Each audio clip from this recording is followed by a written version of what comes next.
That's for a passenger vehicle, my van, the FJ, even this truck, when all that metal crinkles and is really hard to get apart. We're dealing with roll cages. We're dealing with something that already has a structure to it. So it takes a lot of force for any of that to get bad. Some of the side-by-sides have little doors. Some of the cars, four-wheel drives, have some different little doors that may get all messed up. But you think about what it takes to get that Ram door or this van door out of the way when it's wrinkled is a whole different thing than what we're going to have to deal with.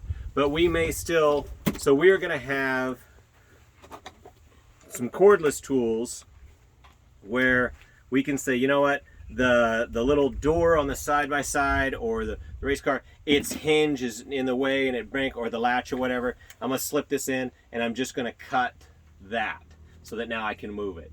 We're not doing we're not going to have to do the whole, or we're going to have, cordless cutoff wheels. This is a corded one just for demonstration, but a cordless one. Just remember, this has sparks. So you're now sending sparks, where are the sparks going? And then pieces of this are flying frisbees of death.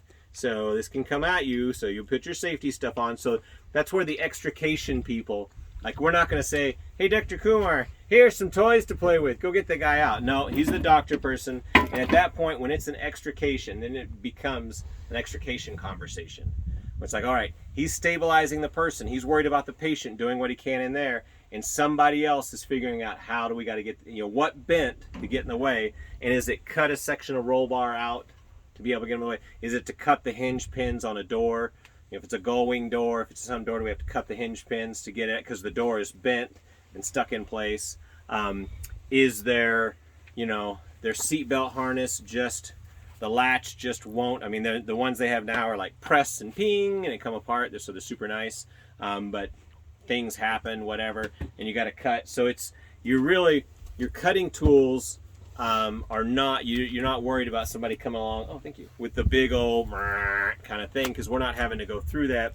We're simply making a cut either with a blade, which luckily has no sparks but still has flying little bits of debris that you need to watch out for, or a wheel where in this bag is going to be a fiberglass blanket that can go over something that captures those sparks, like a welding blanket.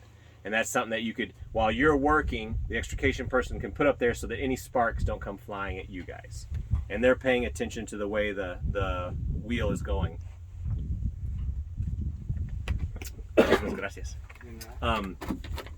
So there are gonna come times, however, we may need to spread something and move it. Okay, so that's where the device I hate almost as much as anything else on the planet comes in. High lift jack has the ability to compress and to expand.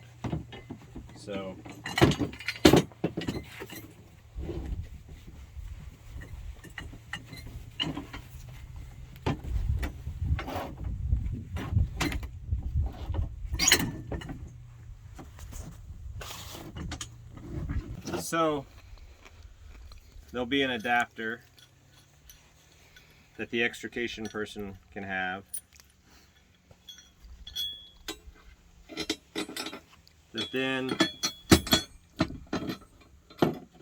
So this has a couple of different fittings that a chain can go through, the shackle or loop can go through, so it acts as a winch to pull things together. But its real use, the one that you really see have the value, is as a spreader.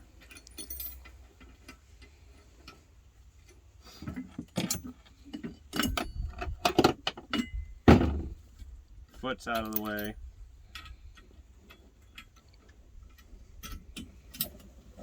So now this is against a bar or something that I gotta move. Now I can spread those apart. I can move them away from each other. So it's 2 feet, and this is serrated, so it can go between stuff. But if you can imagine, you've got 2 bars. They're going to be slippery. They're going to be round. They're going to be things very, very awkward to use. Used it in real life. Used it when I had to move something. Getting it in position, having it stay in position. that's where cutting that section of bar is going to, that's part of the decision the extraction person's going to make. But if you do have the opportunity to spread something, to move something in a worst case scenario, more often you think about, okay, I did all this and then it slips off. It slips this way. There's just a lot of danger to your recovery people and what you're doing. When it comes to lifting a vehicle up, if you're trying to get them unstuck, anyone that's ever used one of these knows this is going to want to sink right in.